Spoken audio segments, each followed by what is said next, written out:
കടൽ കാണാൻ പോകുന്നുണ്ട്. അതെ ഗൈസ്, നമ്മുടെ ഹേച്ചു ആദ്യമായിട്ട് കടൽ കാണാൻ പോവാണേ. അവൾ ജനിച്ചിട്ട് ഇന്നേ വരെ കടൽ കണ്ടിട്ടില്ല. കാരണം ഞങ്ങളധികം വയനാടൊക്കെ ആയതുകൊണ്ട് തന്നെ ഇവിടെ കടലില്ലല്ലോ. പിന്നെ കണ്ണൂർ വന്നാലും അധികം ബീച്ചിലേക്ക് പോകാൻ നിൽക്കാറില്ല. അപ്പോൾ ഇന്ന് ആദ്യമായിട്ട് ബീച്ചിലേക്ക് പോവാണ്. അപ്പോൾ ഞങ്ങളിന്ന് പോകുന്നത് ചൂട്ടാട് ബീച്ചിലേക്കാണ്.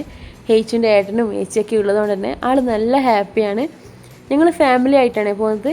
അവിടെ കുട്ടികൾക്ക് കളിക്കാനൊക്കെ ഉള്ള റൈഡൊക്കെ ഉണ്ട് അത്യാവശ്യം. അപ്പോൾ നമ്മളവിടെ എത്തിയപ്പോൾ ഒരു സെലിബ്രിറ്റി കൂടി കണ്ടിട്ടുണ്ടായിരുന്നേ. ആളെ കൂടെ വീഡിയോയും ഫോട്ടോസൊക്കെ എടുത്തിട്ടുണ്ടായിരുന്നു. അപ്പോൾ ആരാന്നറിയാൻ വേണ്ടി നിങ്ങൾ എന്തായാലും വീഡിയോ മുഴുവനായിട്ട് കാണണേ.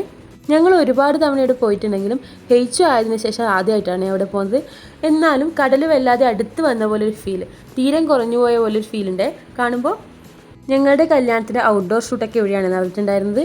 അതുകൊണ്ട് തന്നെ ഒരു നൊസ്റ്റാൾജിയാണ് ഇവിടെ വരുമ്പോൾ.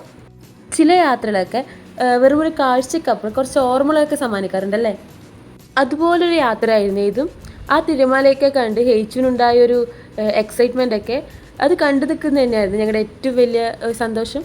ഏച്ചീൻ്റെ ഏട്ടൻ്റെയൊക്കെ കൂടെ മണലൊക്കെ വാരി അവർ കുറേ നേരം കളിച്ചിട്ടുണ്ട്. അപ്പോൾ വീഡിയോ ആരും സ്കിപ്പ് ചെയ്യാണ്ട് ഫുള്ള് കാണണേ. എല്ലാവരും സപ്പോർട്ട് ചെയ്യുക. സബ്സ്ക്രൈബ് ചെയ്യാത്തവരൊക്കെ ഉണ്ടെങ്കിൽ സബ്സ്ക്രൈബ് ചെയ്യണേ. അപ്പോൾ അടുത്ത വീഡിയോ ആയിട്ട് വരുന്നവരെ ബൈ.